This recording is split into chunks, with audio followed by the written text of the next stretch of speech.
In the spring of 1908, investigators digging through the charred ruins of a farmhouse near LaPorte, Indiana, made a discovery that would horrify the nation. Over 40 dismembered bodies buried in shallow graves, their limbs sawed with surgical precision, their skulls crushed by heavy blows. The victims had all answered the same newspaper advertisement. A wealthy widow seeking companionship and marriage, promising prosperity on her thriving pig farm. What authorities uncovered wasn't just a murder scene. It was a carefully orchestrated killing operation that had functioned for over a decade, hidden beneath the facade of rural American life. The most disturbing revelation came when they examined the headless corpse found in the basement. It was 5 inches too short and 50 pounds too light to be Belle Gunness, the woman who owned the farm. Before we continue with the story of what became known as America's murder farm, make sure you're subscribed to our channel and hit that notification bell. And let us know in the comments what state or city you're listening from, as this dark tale from Indiana's past continues to haunt the Midwest to this day. The truth about Belle Gunness would prove more terrifying than anyone imagined. A methodical operation of seduction, murder, and disposal that turned a Norwegian immigrant's pursuit of the American dream into the nation's most shocking criminal enterprise. LaPorte, Indiana, in 1908 stood as a testament to American progress, a thriving railroad town of 15,000 souls, where the Industrial Revolution had brought prosperity to those willing to work for it. Located just 60 miles east of Chicago, the town served as a crucial junction for the Michigan Central and Lake Shore railroads, drawing immigrants from across Europe who sought their fortunes in the Midwest's fertile farmlands and growing industries. The surrounding countryside, dotted with prosperous farms and small homesteads, represented everything the American dream promised to those brave enough to cross the Atlantic. The town itself was a study in contrasts. Main Street boasted 3-story brick buildings housing banks, mercantiles, and professional offices, their windows displaying the latest goods from Chicago and New York. Electric streetlights, installed just 5 years earlier, illuminated the downtown area, though most residential neighborhoods still relied on gas lamps and candles. The LaPorte County Courthouse, an imposing limestone structure built in 1894, dominated the town square, its clock tower visible for miles across the flat Indiana landscape.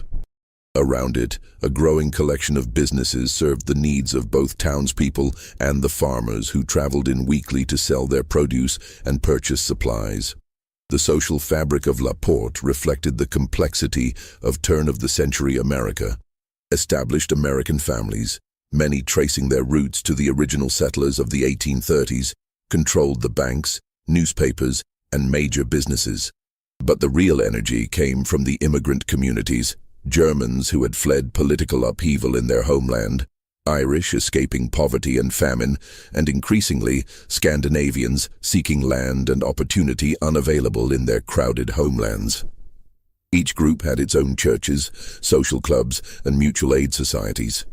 The Norwegians in particular had established a strong presence, with their Lutheran church on Maple Avenue serving as a cultural center for the hundreds of Norwegian families scattered throughout LaPorte County. Among these hopeful immigrants was Brynhild Polsdatter Sturseth, who had arrived from Selbu, Norway, in 1881 at the age of 21. Her journey to America had been typical of Norwegian immigrants, a grueling ocean crossing in steerage, processing through Castle Garden in New York, and then the train journey to Chicago, where an established Norwegian community offered support and employment opportunities. Like thousands of her countrymen, she had fled the poverty and limited opportunities of rural Scandinavia for the promise of America. She had initially found work as a domestic servant in the homes of wealthy Chicago families, learning English, American customs, and most importantly, American ambitions. It was during this time that she transformed herself from Brynhild to Belle, shedding not just her name, but her old-world identity. She married Mads Ditlev Anton Sørensen in 1884, a fellow Norwegian who worked as a night watchman. Together, they opened a confectionery store in Chicago, pursuing their own version of the American dream. But Belle's American dream would take dark turns that no one could have anticipated. The candy store burned down under mysterious circumstances, the first of many convenient fires in Belle's life. Their home in Chicago also burned, each fire resulting in insurance payouts that kept the couple financially afloat. 2 foster children in their care died from what doctors diagnosed as acute colitis, though the symptoms, violent convulsions, extreme stomach pain, and rapid decline, would later be recognized as consistent with poisoning. Each death brought insurance money.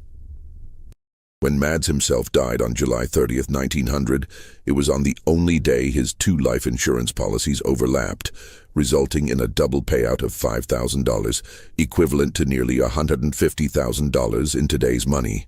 By 1901, Belle had reinvented herself again, this time as a prosperous widow who had purchased a 42-acre farm on McClung Road, about a mile north of LaPorte's city limits.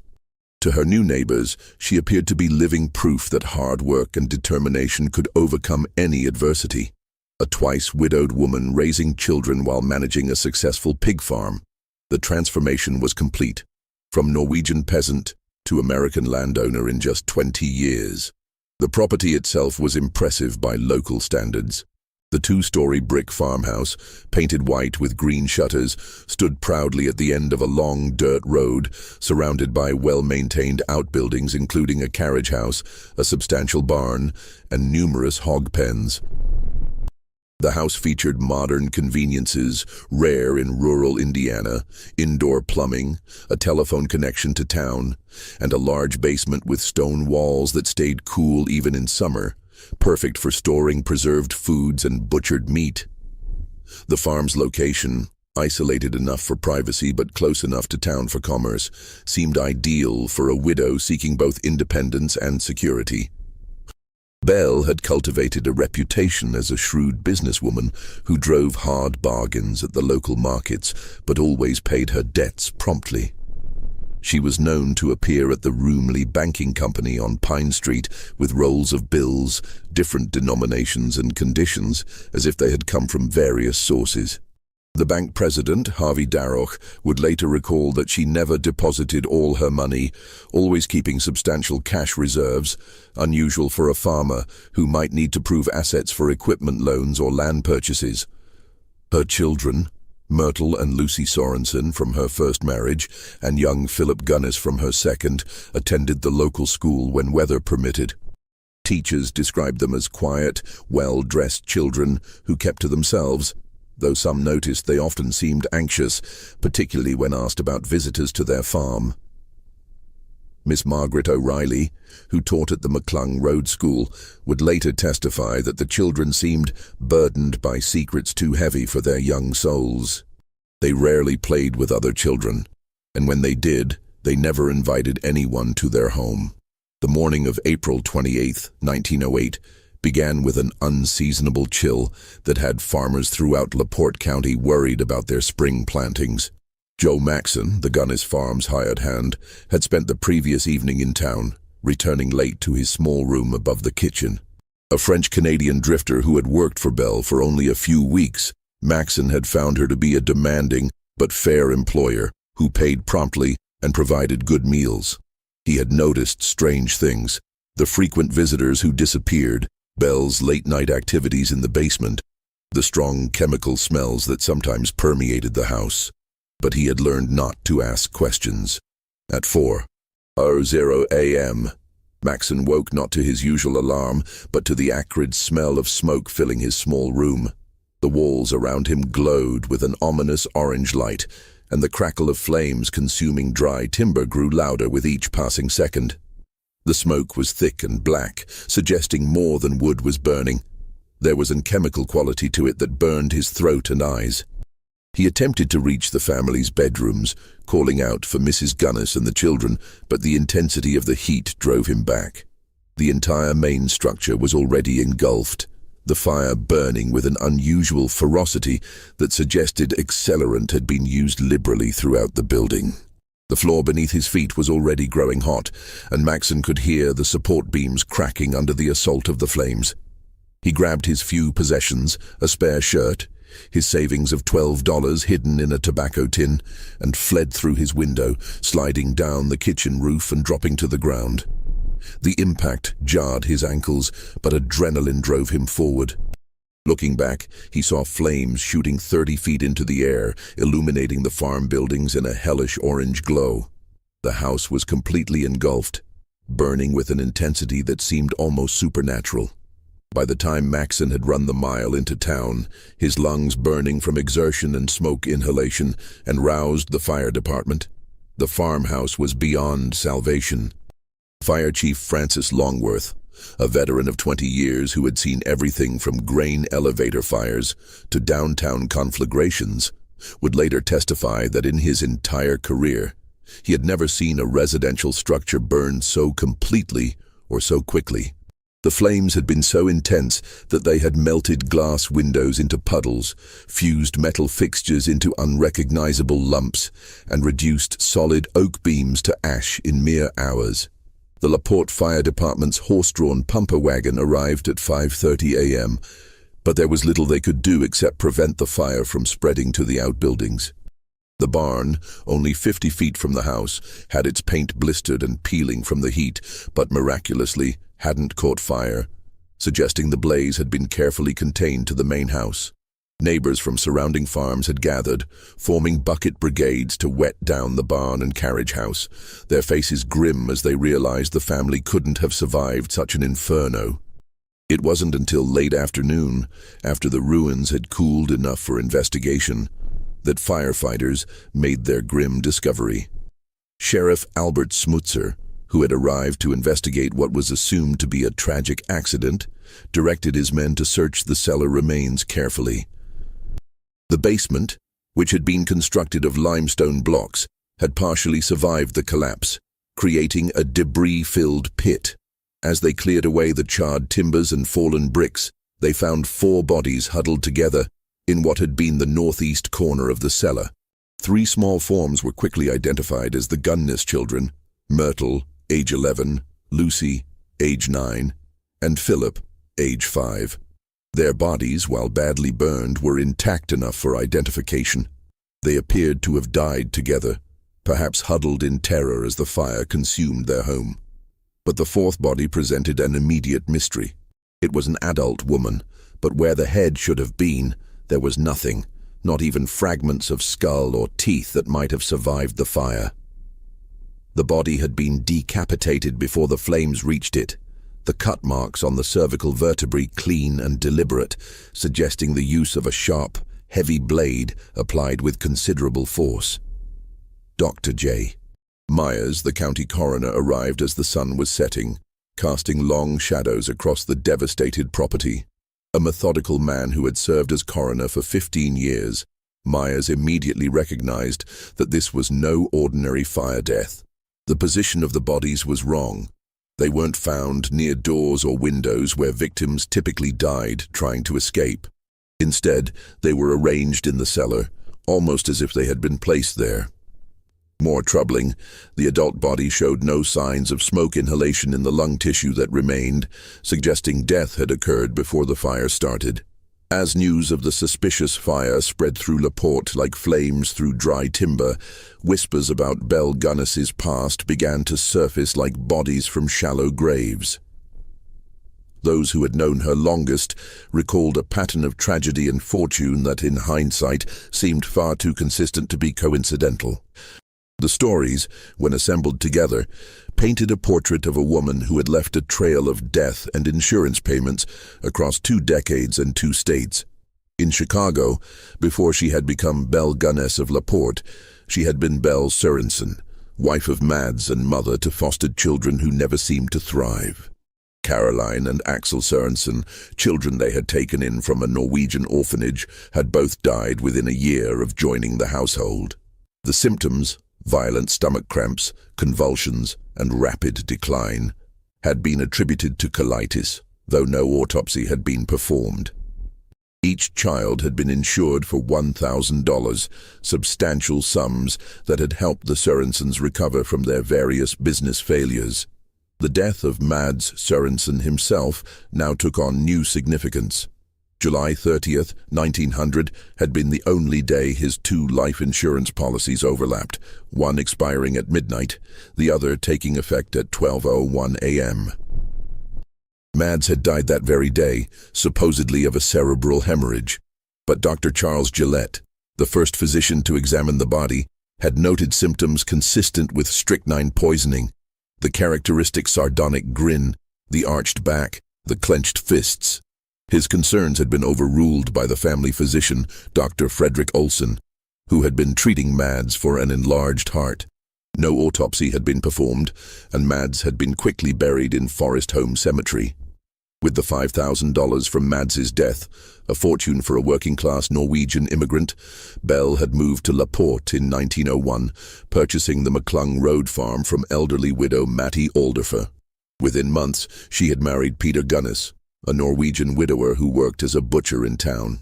Peter brought with him not only his skills with knives and knowledge of anatomy, but also his infant daughter from his first marriage.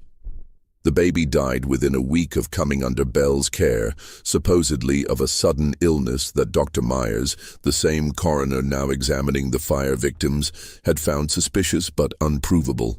Peter himself had lasted only 8 months after their April 1902 wedding. His death on December 16, 1902, was particularly bizarre. Belle claimed a sausage grinder had fallen from a high shelf, striking him on the head with fatal force.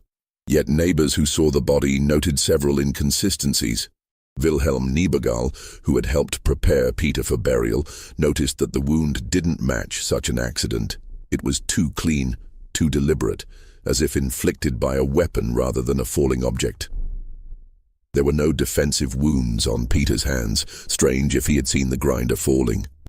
Most tellingly, Belle had claimed scalding water had also fallen on him, but there were no burns on the body. The coroner had ordered an inquest, and for a brief moment it seemed Belle's run of fortune might end. But she had produced witnesses: farmhands who swore they had heard the crash, neighbors who testified to Peter's habit of reaching for high shelves despite Belle's warnings.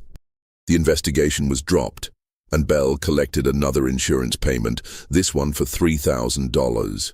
She used the money to expand her farming operation, purchasing additional land and modern equipment that made her farm one of the most successful in the county. But it wasn't just her husbands who died under mysterious circumstances. There was Jenny Olsen, the daughter of Peter Gunness from his first marriage, who Belle had adopted after Peter's death. A bright, pretty girl of 16, Jenny had been popular at school and was being courted by several young men in town. Then, in September 1906, she had suddenly disappeared. Belle told everyone that she had sent Jenny to California to finish her education at a Lutheran college in Los Angeles. She even produced letters supposedly from Jenny, though several people noted the handwriting looked suspiciously like Belle's own. When concerned teachers from Laporte High School inquired about Jenny's address to send her academic records, Belle always had excuses. Jenny was traveling, or had moved to a new boarding house, or was too busy with her studies to write. Mrs. Elizabeth Tressler, who had been particularly fond of Jenny, had written repeatedly asking for the girl's address, only to be told that Jenny didn't want contact with her old life in Indiana. It was a cruel response that had hurt Mrs. Tressler deeply. But it had also effectively ended inquiries about the missing girl. The investigation took a dramatic turn on May 4, 1908, when Asla Helgalian arrived from South Dakota, his weathered face etched with worry and determination. A successful wheat farmer who had worked his land alongside his brother Andrew for 15 years, Asl carried with him a leather satchel containing over 80 letters, correspondence between Andrew and Belle, that revealed a carefully orchestrated seduction spanning several months. The letters would prove to be the key that unlocked the full horror of Belle Gunness's crimes. Andrew Helgalian had been what the Norwegian community called a marriage-minded bachelor, a successful man who had devoted his youth to building prosperity and was now, at 49, ready to find a wife and start a family. He had accumulated nearly $3,000 in savings, owned his farm outright, and was respected in the Norwegian settlements of South Dakota. When he saw Belle's advertisement in the Minneapolis Tidende in October 1907, it had seemed like Providence. Here was a fellow Norwegian, already established with a farm and children, seeking exactly what he had to offer. The first letter from Belle, dated October 20th, 1907, was businesslike but warm. Dear Mr. Helgelien, I received your response to my advertisement with great interest. It is not often one finds a countryman who has achieved such success in America. I, too, have worked hard to build something lasting in this new land. Perhaps we might find that our fortunes and our futures could be joined to mutual benefit. I have enclosed a photograph of myself and my farm. As you can see, I am not without means, and though I am no longer young, I maintain myself well. If you find what you see agreeable, I would welcome further correspondence. Over the following weeks, Belle's letters had grown increasingly intimate and urgent.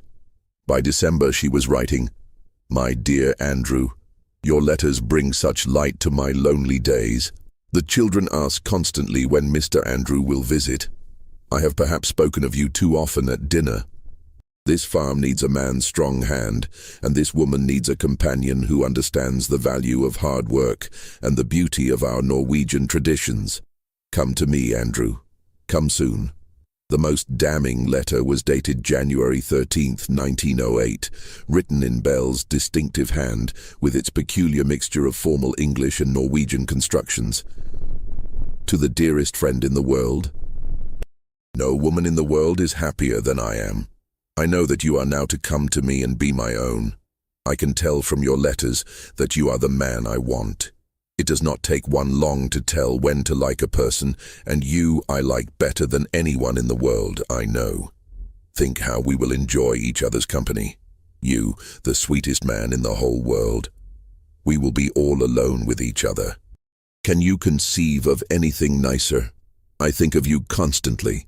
When I hear your name mentioned, and this is when one of the dear children speaks of you, or I hear myself humming it with the words of an old love song, it is beautiful music to my ears. My heart beats in wild rapture for you, my Andrew. I love you. Come prepared to stay forever. The phrase, "prepared to stay forever," would haunt investigators and the public alike. In the context of what was discovered later, it seemed less like romantic hyperbole and more like a sinister prophecy. Andrew had taken it as a declaration of love, withdrawing his entire life savings of $2,900 from the Farmers State Bank of Aberdeen on January 2nd, 1908. Bank President Lars Thorvaldsen remembered Andrew's excitement. He was like a young man going to his first dance. He had bought a new suit, new boots, even a gold watch chain. He said he was going to Indiana to start a new life. When Sheriff Smootser questioned local bank officials in LaPorte, he discovered that Belle and Andrew had appeared together at the First National Bank on January 14th, just one day after his arrival. Harvey Darroch, the bank president, provided crucial testimony. Mrs. Gunness came in with a gentleman she introduced as her fiancé from South Dakota. They had a check for $2,900 drawn on an Aberdeen bank. I suggested that such a large sum would be safer in an account, but Mrs. Gunness insisted on cash. The gentleman seemed distracted, I would say. He barely spoke, just nodded when Mrs. Gunness said they needed the money for farm improvements and wedding preparations. She counted the bills twice before leaving, very methodically, separating them by denomination. That was the last confirmed sighting of Andrew Helgelien alive. Belle had told neighbors that Andrew had left after a few days, having urgent business back in South Dakota. When pressed for details, she had various stories. He had received word of illness in his family. He had second thoughts about marriage. He had decided to return to Norway to visit relatives. The stories changed depending on who was asking and when, but always with enough plausible detail to discourage further inquiry. Armed with Asla Helgelien's testimony and growing suspicions about the fire, Sheriff Smootser made a decision that would shock the nation. On May 5, 1908, he assembled a team of men to begin excavating the Gunness property. Joe Maxson, reluctantly cooperating to avoid charges himself, pointed out several areas where Belle had ordered him to fill in what she called garbage pits over the previous months. The first site was in the hog pen, a muddy enclosure about 50 feet from the ruins of the house. The diggers had barely gone 3 feet down when they hit something wrapped in burlap.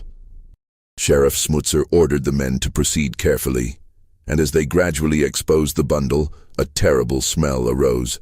Not just decay, but something chemical, like quicklime mixed with decomposition. When they finally lifted the sack from the muddy ground and opened it, even hardened farmers who had butchered their own livestock turned away in horror. Inside were human remains, but dismembered with surgical precision. 2 hands severed at the wrists, 2 feet cut at the ankles, and a head removed at the 3rd cervical vertebra. Ozzel Helgelian was called forward to identify the remains. Despite the decomposition, he recognized his brother's distinctive gold tooth and, more definitively, a silver watch still attached to one of the severed arms, a watch he had given Andrew for Christmas 5 years earlier. The big Norwegian farmer who had traveled hundreds of miles seeking answers collapsed to his knees in the mud, weeping openly as the full realization of his brother's fate struck him. But Andrew Helgelian was just the beginning. As the excavation continued, each depression in the yard yielded more horrors. By the end of the first day, they had found 4 more bodies, all adult males, all dismembered in the same methodical fashion. The pattern was consistent: heads removed, limbs severed at the joints, organs missing. Dr. Harry Pratt, brought in from Chicago as a forensic expert, noted that the cuts showed knowledge of anatomy. This is not the work of someone in a frenzy. These incisions follow the natural lines of the body, avoiding the difficult work of cutting through bone where possible. Whoever did this had either medical training or extensive experience in butchering large animals. By May 7th, the excavation had become a massive operation. Over a dozen men were digging in shifts, carefully sifting through the dirt for remains. Crowds of spectators had begun arriving from across the Midwest, turning the investigation into a macabre carnival. Enterprising locals set up stands, selling sandwiches and lemonade to the crowds. Children were caught trying to sneak onto the property to collect souvenirs. Sheriff Smutzer had to post armed guards around the perimeter to maintain order and preserve the integrity of the crime scene. The discoveries grew more horrific with each passing day. In an old well that had been filled in, they found the remains of Jenny Olson, Belle's adopted daughter, who had supposedly gone to California. The 16-year-old had been bludgeoned to death, her skull showing multiple fractures from what appeared to be a heavy, blunt instrument. Her body had not been dismembered like the others, suggesting either a different motive or a killing that had occurred before Belle had perfected her method. Among the identified victims was John Moe from Elbow Lake, Minnesota, who had arrived at the farm in December 1906. His brother Peter had kept all of John's letters, including one that mentioned he was bringing $1,800 to invest in our future together. John's remains were identified by a distinctive boot heel repair and a pocket knife Peter had given him. The money, of course, was never found. Ole Budsberg from Iola, Wisconsin, was recognized by his sons, Oscar and Matthew, who had wondered why their elderly father had suddenly decided to remarry without telling them. They had received a brief letter saying he had found happiness with a widow in Indiana, then nothing more. His remains showed evidence of poisoning. The bones had absorbed enough strychnine that chemical tests could still detect it 2 years after death. Henry Gerholt from Scandia, Kansas, had disappeared in 1905 after responding to one of Belle's ads. His remains were found with papers still in his pocket. Belle had apparently been in too much of a hurry to search this body thoroughly. The papers included a bank draft for $1,500 that Belle had been unable to cash without Gerholt's signature. This oversight suggested that not all of Belle's murders had gone according to plan. By mid-May 1908, LaPorte had been transformed from a quiet railroad town into the center of a national sensation. Journalists from Chicago, New York, and even San Francisco descended upon the town, filling every hotel room and boarding house. The LaPorte Herald-Argus, the local newspaper, published special editions twice daily to keep up with developments. Telegraph lines buzzed constantly as reporters filed stories that would appear on front pages across America. The Gunness farm had become a macabre tourist attraction that drew thousands daily. Special trains ran from Chicago, advertised as "See the Murder Farm" excursions. One entrepreneur from Michigan City brought in a photographer and sold postcards depicting the excavation sites, the ruins of the house, and even some of the recovered remains before Sheriff Smutzer banned the practice. Local farmers charged visitors to park wagons and automobiles in their fields. Children sold fragments of brick and wood they claimed came from the Gunness house, though most were ordinary debris collected from anywhere. The investigation increasingly focused on Ray Lamphere, Belle's former hired hand, who had been arrested the day after the fire. A thin, nervous man in his 30s with a reputation for drinking and instability, Lamphere had worked for Belle from August 1907 to February 1908. His relationship with his employer had been complicated. Some witnesses suggested they had been lovers, others that he had been terrified of her.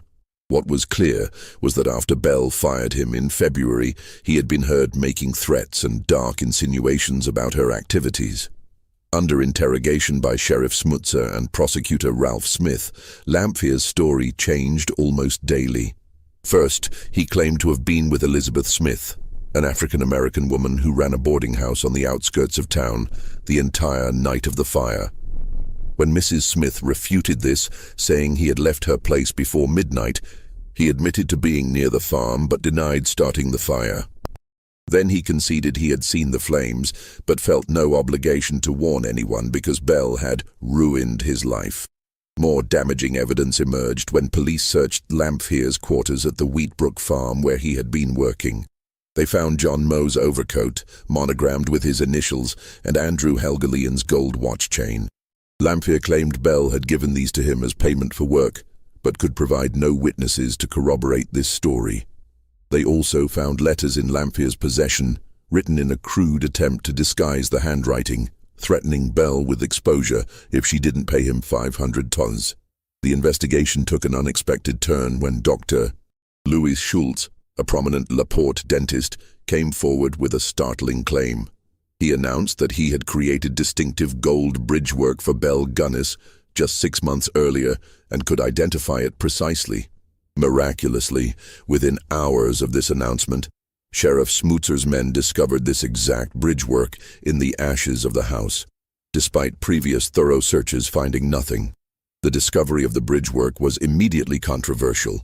Many questioned how gold teeth could survive intact when the fire had been hot enough to melt glass and reduce bones to ash. More suspicious was the timing. The bridgework was found only after Dr. Schultz had publicly described it.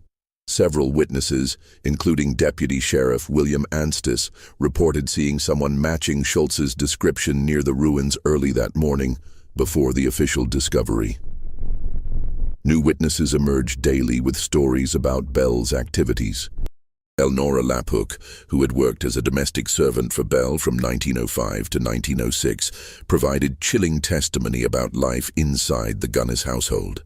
She spoke of being forbidden from entering the cellar, of strange noises at night that Belle explained away as the hogs getting restless, and of the constant smell of chloroform that Belle claimed was for medical purposes.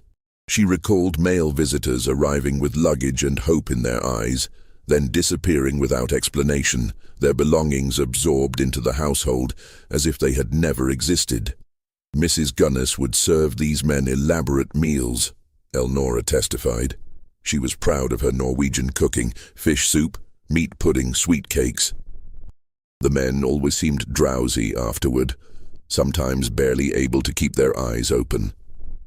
She would tell me to retire early on those nights, and in the morning the visitor would be gone. She would say they had left before dawn for business, but their luggage would still be in the guest room. When I asked about it, she would become very cold and tell me it was not my concern. As May turned to June, the scope of Belle's crimes continued to expand. Letters poured in from across the Midwest, from families wondering if their missing relatives might be among the victims. The Norwegian community in particular was devastated. These were their people, fellow immigrants who had come to America seeking better lives, only to meet horrible deaths at the hands of one of their own. From Wisconsin came August Gunderson, searching for his brother Olaf, who had disappeared in 1904 after mentioning a Norwegian widow with a prosperous farm. From Minnesota, the Lindblom family sought news of Eric, who had withdrawn his savings and vanished in 1906. From Iowa, from the Dakotas, from Missouri, the letters accumulated, each telling a similar story of a bachelor with modest savings who had answered a matrimonial advertisement and never returned.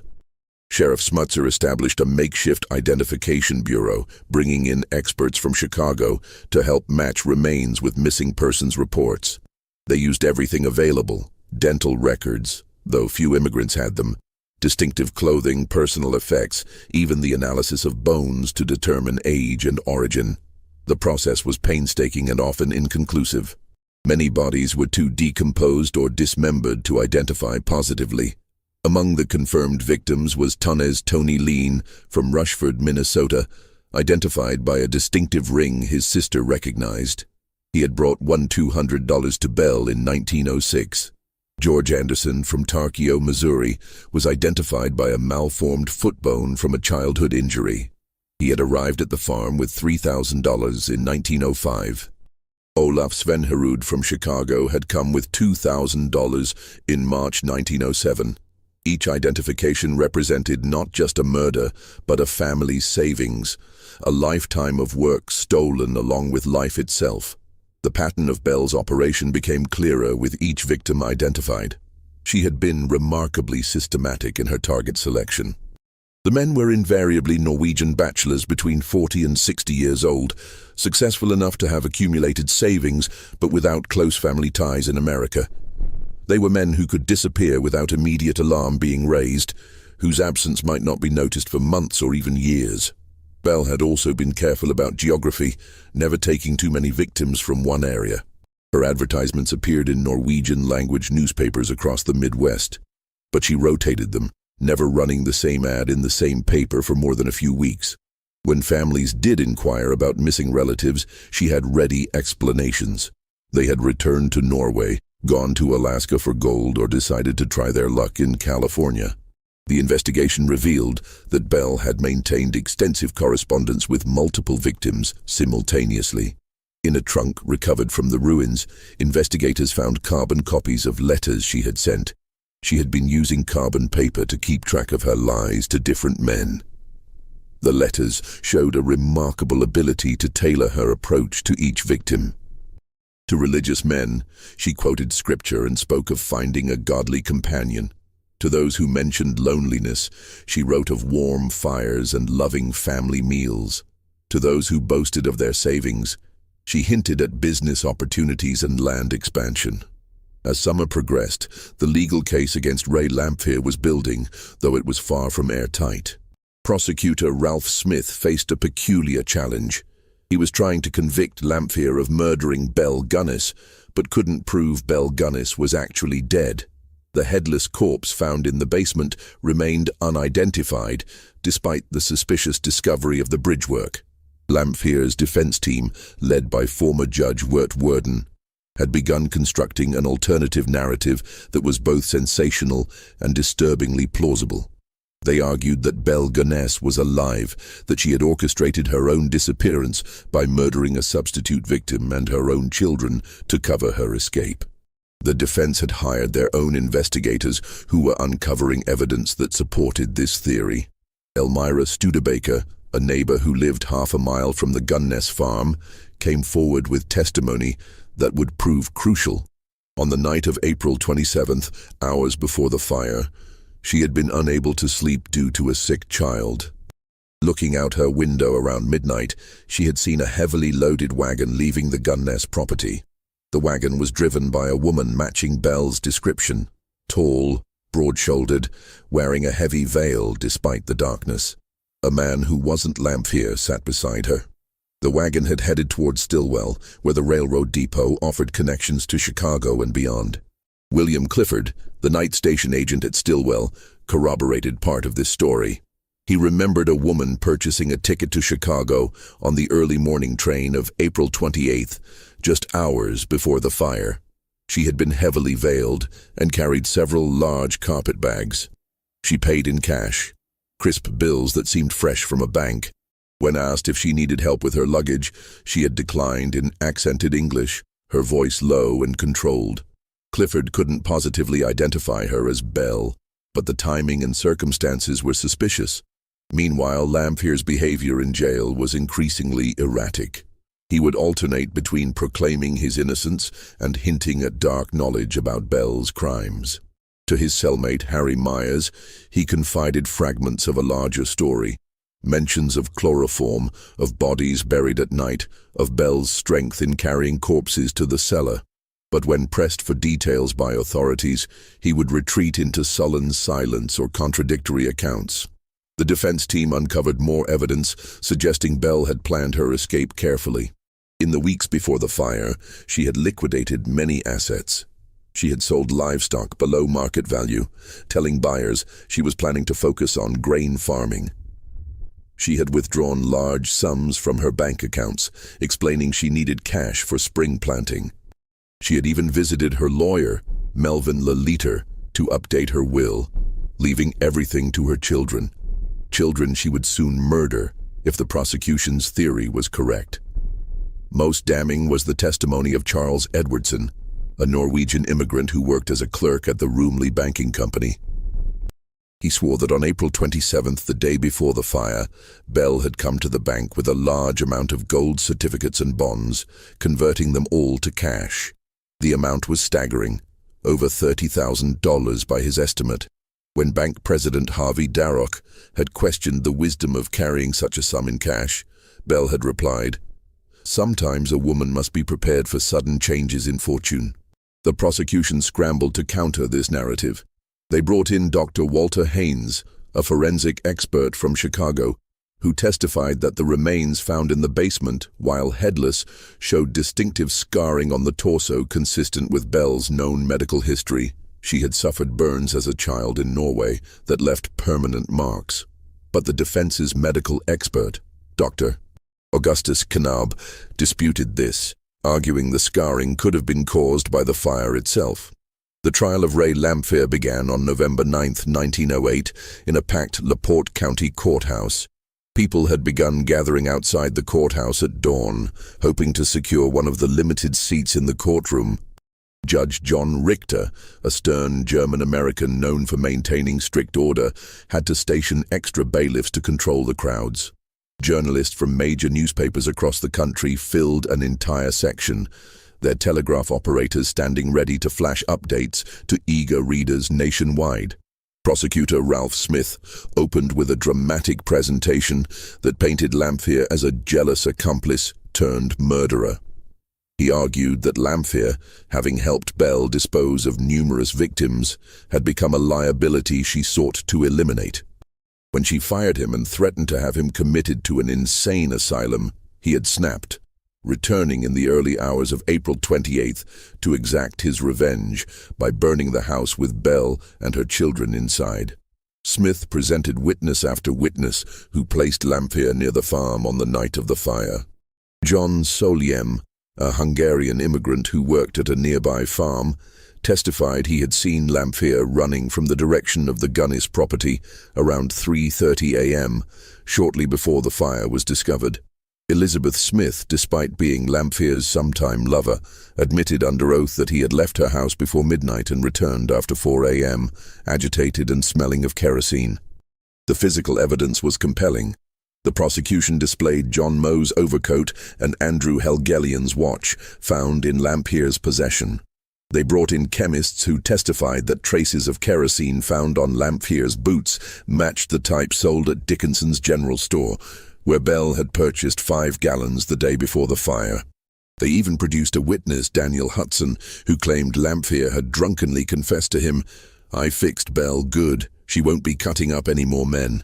But the defense, led by the eloquent Vert Worden, systematically dismantled the prosecution's case. Worden was a formidable figure, 6 feet tall, with a commanding voice that could shift from thunderous denunciation to sympathetic whisper. He had spent months preparing, and his opening statement electrified the courtroom. Gentlemen of the jury, you are being asked to convict a man of murdering someone who is very much alive, someone who has orchestrated the most elaborate disappearing act in criminal history. Worden presented the case that Belle Gunness had murdered a substitute victim to fake her own death. He brought in witness after witness who testified that the body found in the basement couldn't have been Belle. Neighbors who had known her for years swore the corpse was too small. Dr. Charles Meredith, who had treated Belle just months before, testified that she was at least 5 feet 8 inches tall and weighed over 200 pounds, while the corpse was 5 feet 3 inches and weighed no more than 150 pounds. The defense's most dramatic moment came when they demonstrated the implausibility of the bridgework discovery. They had a dentist recreate Belle's supposed bridgework and subjected it to fire conditions similar to those at the farmhouse. The gold melted and deformed, the porcelain cracked and discolored, nothing like the pristine bridgework allegedly found in the ashes. When Dr. Schultz was recalled to explain this discrepancy, he became flustered and evasive, finally admitting he couldn't be certain the found bridgework was the one he had made for Belle. Just when we thought we'd seen it all, the horror in the Gunness case intensifies. If this story is giving you chills, share this video with a friend who loves dark mysteries. Hit that like button to support our content, and don't forget to subscribe to never miss stories like this. Let's discover together what happens next in this incredible trial. The most sensational testimony came from Lamphere himself, though not in the way anyone expected. Taking the stand against his lawyer's advice, Lamphere admitted to knowing about Belle's murders, but denied killing her. His testimony was rambling and often contradictory, but certain details rang true. He described how Belle would drug her victims' coffee with chloral hydrate, wait for them to become unconscious, then strike them with a cleaver she kept in the cellar. He told of helping her carry bodies to the basement, where she would dissect them on a wooden table, her butcher skills allowing her to quickly reduce a corpse to manageable pieces. She was strong as 2 men, Lamphere testified, his voice shaking. She could carry a body down those stairs like it was a sack of flour. She'd work all night sometimes, cutting and wrapping. The next day, we'd bury the pieces in the hog pen or dump them in the soft spots around the property. She'd pour quicklime over everything to speed up the decomposition. The hogs would root around in those areas, and if anyone noticed disturbed earth, she'd say it was just the animals. Lamphere claimed Belle had killed at least 42 men, possibly more. She had murdered for money primarily, but also for convenience. Anyone who knew too much or asked too many questions. He swore that Jenny Olsen had been killed because she had discovered Belle's activities and threatened to go to the authorities. The girl had been struck down with a mattock in the barn, then buried in the old well. The defense used Lamphere's own testimony to support their theory that Belle was alive. According to Lamphere, Belle had been planning her escape for months, ever since Asle Helgelian had started writing letters asking about his brother. She knew investigation was inevitable. She had hired a woman from Chicago, supposedly as a housekeeper, but actually as a substitute corpse. On the night of April 27th, Belle had chloroformed this unknown woman and her own children, arranged their bodies in the cellar, and set the fire with multiple sources to ensure complete destruction. The jury deliberated for 26 hours, their discussions audible as heated arguments through the courthouse walls. The town held its breath, business virtually suspended as everyone waited for the verdict. When the jury finally returned on November 26, 1908, Thanksgiving Day, their decision satisfied no one. They found Lamphere guilty of arson but not guilty of murder. It was a compromise verdict that suggested the jury believed Belle had started the fire but couldn't determine who had killed the victims found in the cellar. Judge Richter sentenced Lamphere to 2 to 21 years in the Indiana State Prison at Michigan City. Lamphere received the news stoically, perhaps relieved to have escaped the death penalty. As he was led away, he turned to the packed courtroom and said, "She's out there somewhere, counting her money and laughing at all of us." Those words would haunt Laporte for decades to come. The verdict left more questions than answers. If Belle was dead, who was the headless woman in the basement? If she was alive, where had she gone? How many victims were still buried on the property? The official investigation continued sporadically, with occasional excavations yielding more bones but no more identifiable victims. The property itself became cursed in local folklore. No one would buy it intact, so it was eventually subdivided and sold piecemeal. Lampaire's time in prison was brief but eventful. He developed tuberculosis almost immediately, the disease ravaging his already weakened constitution. As his health deteriorated, he became increasingly desperate to tell his story.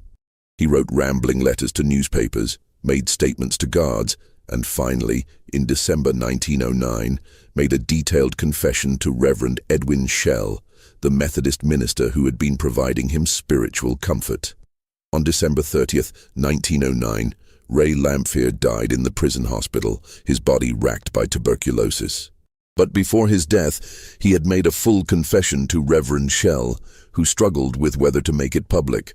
When he finally did, in January 1910, Lamphere's confession provided the most complete picture yet of Belle Gunness's crimes, though it raised as many questions as it answered. According to Lamphere's confession, Belle's system was horrifyingly efficient. She would place advertisements in Norwegian-language newspapers across the Midwest, specifically targeting older bachelors with savings, but no close family. She would correspond with multiple victims simultaneously, using carbon paper to keep track of her various deceptions. When a victim arrived, she would welcome him warmly, serving elaborate Norwegian meals that reminded these lonely men of home. The murder method varied depending on circumstances. Sometimes she drugged the coffee or food with chloral hydrate, waiting until the victim was unconscious before striking with her cleaver. Other times, she would wait until the man was asleep, then enter his room with a chloroform-soaked cloth. For particularly suspicious or resistant victims, she used strychnine, though this was riskier as the symptoms were distinctive and the death more prolonged. She enjoyed the killing, Lamphere had told Reverend Shell. She would hum Norwegian folk songs while she worked in the cellar, cutting up the bodies. She had a system, head first, then hands and feet, then arms and legs, finally the torso. She would wrap each piece in burlap, sometimes keeping them in the cellar for days until she could bury them safely. She knew exactly where every body was buried. She kept a map in her head. The money was carefully laundered through various banks across northern Indiana and southern Michigan. Belle would deposit small amounts in different banks, never enough to attract attention. She also converted cash to gold certificates and bonds, which were easier to transport and hide. Lamphere estimated she had accumulated over $250,000, equivalent to over $7 million today, from her victims. Most shocking was Lamphere's account of the night of the fire. He swore that Belle had planned everything meticulously. The unknown woman from Chicago had been lured with a promise of employment as a housekeeper. Belle had chloroformed her on April 27th, then bludgeoned her and removed her head to prevent identification. The head was weighted with stones and thrown into a deep pond on the property, which explained why it was never found, despite extensive searching. Belle had then chloroformed her own children. Lamphere claimed she showed no emotion as she carried their unconscious bodies to the cellar. She said they would be better off dead than living with the knowledge of what she had done, Lamphere recalled. She said she was giving them mercy. Whether the children were still alive when the fire started, Lamphere couldn't say. Belle had sent him away before setting the fires. The fire itself was set with multiple sources, kerosene-soaked rags placed strategically throughout the house to ensure complete destruction. Belle had removed anything of value beforehand, including her money and important papers. She had left just enough evidence to suggest she had died in the fire: some jewelry, the planted bridgework, clothes arranged to suggest hasty flight from bed. Lamphere claimed to have helped Belle load a wagon with several trunks and driven her part of the way to Stillwell. But she had made him turn back before reaching the station. The last he saw of her, she was walking toward the depot in the pre-dawn darkness, a tall figure in black carrying heavy carpet bags. She had promised to send him money once she was safely away, but of course, nothing ever came. She had used him, and discarded him like all the others, leaving him to take the blame for her crimes. Following Lamphier's confession and death, sightings of Belle Gunness began pouring in from across the country. She was reportedly seen in Chicago, working as a housekeeper under an assumed name. She was spotted in San Francisco, boarding a ship for the Orient. She was recognized in New York, purchasing passage to Europe. None of these sightings could be confirmed, but they kept the story alive in the public imagination. The most credible sightings came from the Norwegian-American community. In 1910, a woman matching Belle's description was seen in Christiania, now Oslo, Norway, living quietly on a small farm. When American investigators finally arrived to check, the woman had vanished, leaving behind a hastily abandoned house and neighbors who spoke of a wealthy American woman who spoke Norwegian with a peculiar accent and seemed always watchful, always ready to flee. In 1916, a woman calling herself Esther Carlson appeared in Los Angeles, working as a housekeeper for elderly men who had a tendency to die suddenly, leaving her small bequests in their wills. She was arrested but released for lack of evidence. She disappeared before investigators could connect her to the Gunness case. Years later, photographs would surface suggesting a strong resemblance to Belle. But by then, the trail had gone cold. The most significant development came in 1931, when Esther Carlson, the same name as the 1916 suspect, was arrested in Los Angeles for poisoning August Lindstrom, a Norwegian-American man, for his money. The parallels to Belle's crimes were unmistakable. Carlson was the right age, the right build, and bore a striking physical resemblance to Belle. She had no documented history before 1908. In her possession were photographs of children who looked remarkably like those who had died in the Laporte fire. Two former Laporte residents, invited by authorities to view Carlson, swore she was Belle Gunness. They recognized her distinctive walk, her mannish hands, even a scar on her neck that Belle was known to have. But before a positive identification could be made, before she could be questioned about Laporte, Esther Carlson died of tuberculosis while awaiting trial. She was buried in a pauper's grave, taking her secrets with her. The mystery of Belle Gunness refused to die with the passing decades. In 1931, the arrest of Esther Carlson had briefly revived national interest in the case. When she died before trial, several investigators from the original case traveled to Los Angeles to view her body. Sheriff Albert Smutzer, now in his 70s, made the journey despite failing health. After viewing the body, he stated to reporters, "I cannot say for certain, but if that woman isn't Belle Gunness, then she's her twin sister." The resemblance was that striking. Throughout the 1930s, former investigators and journalists attempted to piece together a more complete picture of Belle's crimes. In 1935, a retired Chicago detective named Martin Holian claimed to have tracked Belle's movements after the fire. According to his investigation, she had traveled under the name Bella Peterson through Chicago to New York, where she had boarded a ship to Europe in May 1908. He had traced her to Norway, where locals in Trondheim reported a wealthy American woman buying a remote farm in 1909, only to disappear again in 1910 when American investigators began making inquiries. The most significant development came in 1940, when construction workers expanding Route 35 near Laporte uncovered a cache of bones in what had been part of the Gunness property. The remains of at least 5 individuals were found, all showing signs of dismemberment consistent with Belle's known victims. Among the bones, workers found a gold pocket watch engraved with the initials TL. Investigation revealed this likely belonged to Thomas Lien, who had disappeared in 1906. This discovery suggested that many more victims remained buried on the property. In 1943, a professor of criminology at Northwestern University, Dr. Ernst Hoffmann, published the first comprehensive study of the Gunness case. His analysis, based on interviews with surviving witnesses and review of court records, estimated that Belle had likely killed between 40 and 50 victims. He noted that her victim selection showed remarkable sophistication. She had created what he called a murder system that anticipated many elements of organized crime. She understood market segmentation, targeting only Norwegian bachelors, risk management, never taking too many victims from one area, and money laundering, distributing funds across multiple banks. The 1950s brought new revelations when several deathbed confessions emerged from people who claimed knowledge of Belle's escape.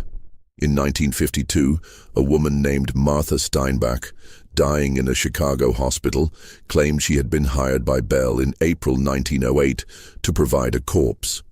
According to Steinbach, Belle had paid her $500 to identify a homeless woman who matched Belle's general build, lure her with promise of work, and deliver her to a predetermined location. Steinbach claimed she had done so, though she insisted she didn't know the woman would be murdered. Her confession could never be verified, but the details matched known facts about the case. The Gunness farm itself underwent many transformations over the decades.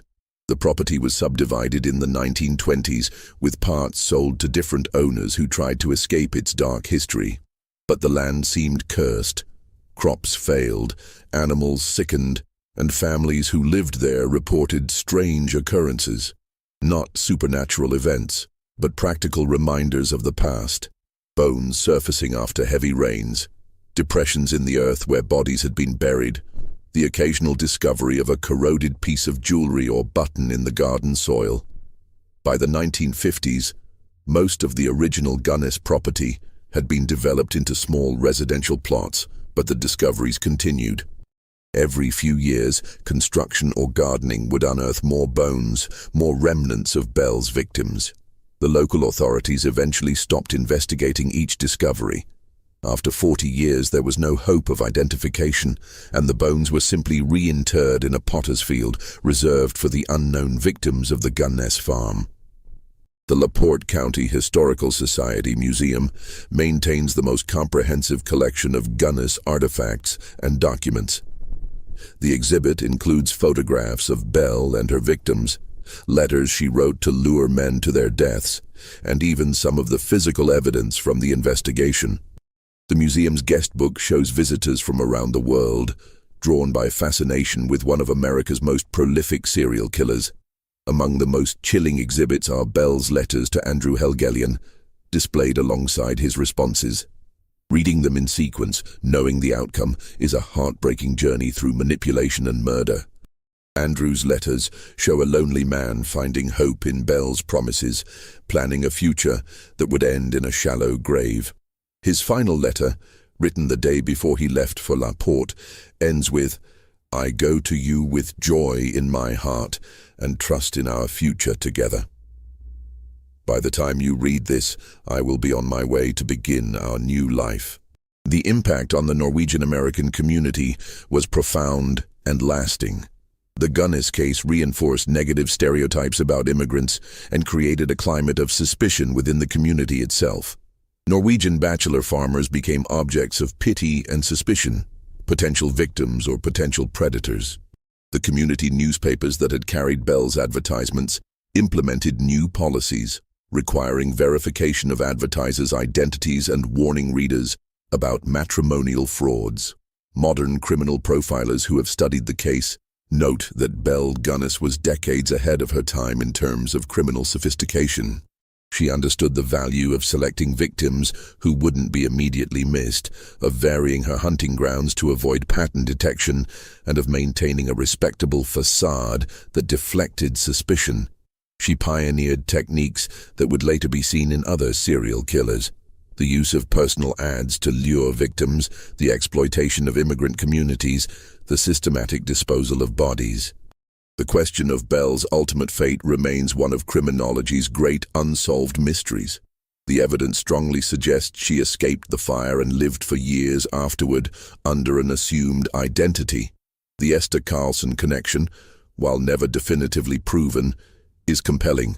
If Belle did escape, she successfully evaded justice for crimes that likely claimed over 40 lives, making her not just one of America's most prolific serial killers, but also one of the most successful in terms of avoiding capture.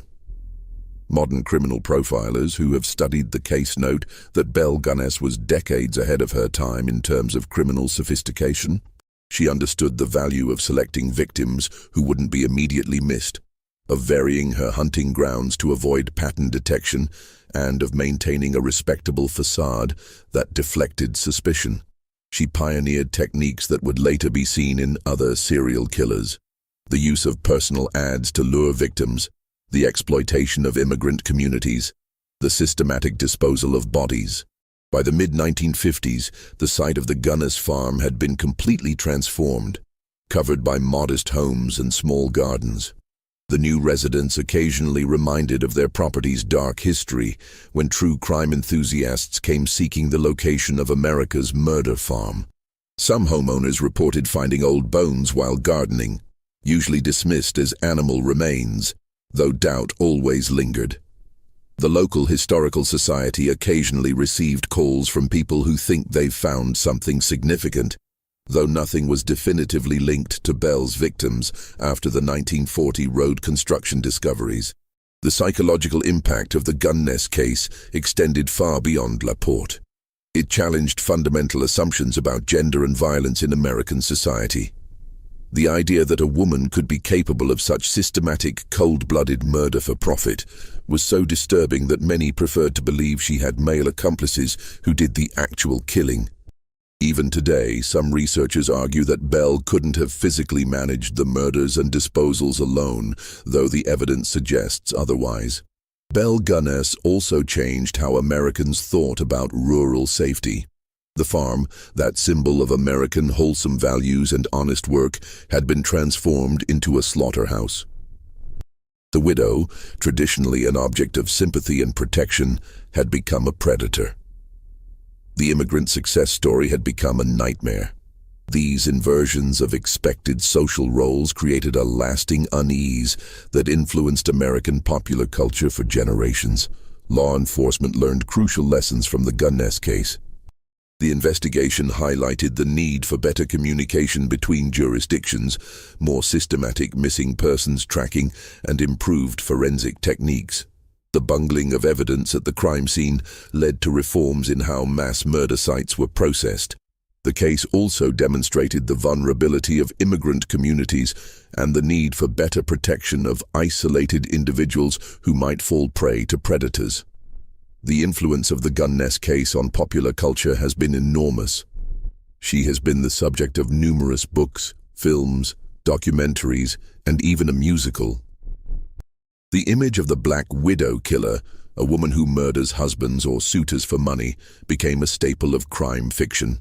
The phrase murder farm entered the American lexicon as shorthand for rural horror. Belle herself became an archetypal figure, the monstrous feminine that haunts the darker corners of the American imagination. In examining the case over a century later, what emerges is not just a story of individual evil, but a portrait of a time and place where such evil could flourish. The isolation of rural America, the vulnerability of immigrant communities, the limited communication and law enforcement resources of the era, and the social attitudes that made it inconceivable that a woman could be a serial killer. All these factors combined to allow Belle Gunness to kill for years with impunity. The final death toll of Belle's crimes will never be known with certainty. Conservative estimates place it at 14 confirmed victims, but when unidentified remains and missing persons reports are considered, the number could easily exceed 40. Each victim represented not just a life lost, but a family destroyed, savings stolen, dreams crushed. The ripple effects of her crimes spread through generations of Norwegian-American families who lost fathers, brothers, and sons to her calculated cruelty. The mystery of Belle Gunness endures because it touches on fundamental fears and fascinations. The fear of the stranger who seems friendly, the neighbor who hides dark secrets, the lover who plots murder.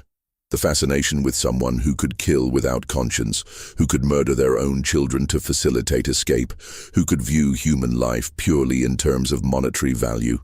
Belle Gunness was a monster, but a very human monster, and perhaps that's what makes her story so enduringly terrifying. This mystery shows us that evil can hide behind any face, in any place, even in the heartland of America. What do you think happened to Belle Gunness? Do you believe she died in that fire, or did she orchestrate the perfect escape, living out her days under another name, her fortune built on blood? Leave your comment below. Your theory might be closer to the truth than we know. If you enjoyed this deep dive into one of America's darkest mysteries and want more horror stories like this, subscribe to our channel, hit the notification bell, and share this video with someone who loves true crime. Remember, sometimes the most ordinary places hide the most extraordinary horrors, and sometimes the monsters who walk among us are never caught. Until next time, stay curious, stay cautious, and remember, the past is never as distant as we'd like to believe.